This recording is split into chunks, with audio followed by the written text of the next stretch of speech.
All right, let's take a little time to find out what's trending left. We're going to start in Chattanooga, Tennessee, where video from a Pride event held for all ages at a local restaurant has common sense Americans asking, why are we exposing children to stuff that is clearly meant for adults? Here we have two little children on stage, and one of them likes the mermaid's sequin color-changing dress. So the woman allows the child to rub up and down her crotch to see the colors change. And next we have someone dressed as the hardworking 9-to-5 Dolly Parton spreading their legs with a 2-year-old right in front of them. And again, then we go to the awkward drag queen walking around talking to all of the children, to all of the babies.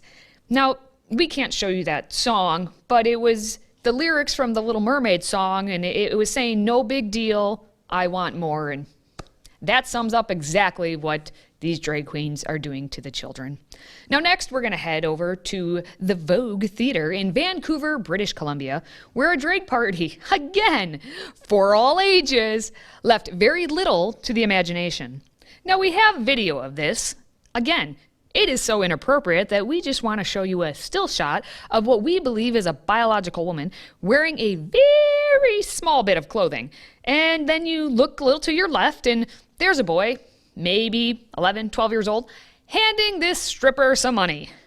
This is what our society has deemed appropriate for all ages.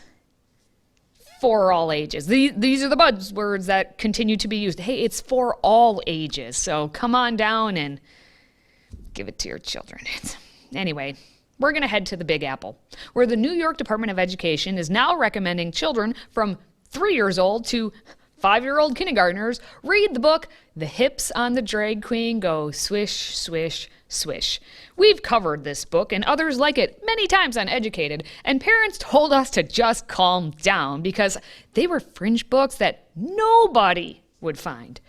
Well, now we have the New York City Department of Education mainstreaming books about drag queens by officially recommending them for our 3-year-olds. They just go swish, swish, swish, and we're supposed to be like completely okay with that. But keeping the insanity going, we're going to head to Worthington, Ohio, where an elementary teacher thought it was appropriate to post a sign on her classroom door notifying everyone that she is neither male nor female. The sign reads, they, them. Mix Cockensberger is non-binary. That means they do not feel like a girl or a boy. So instead of she and her, you use they and them.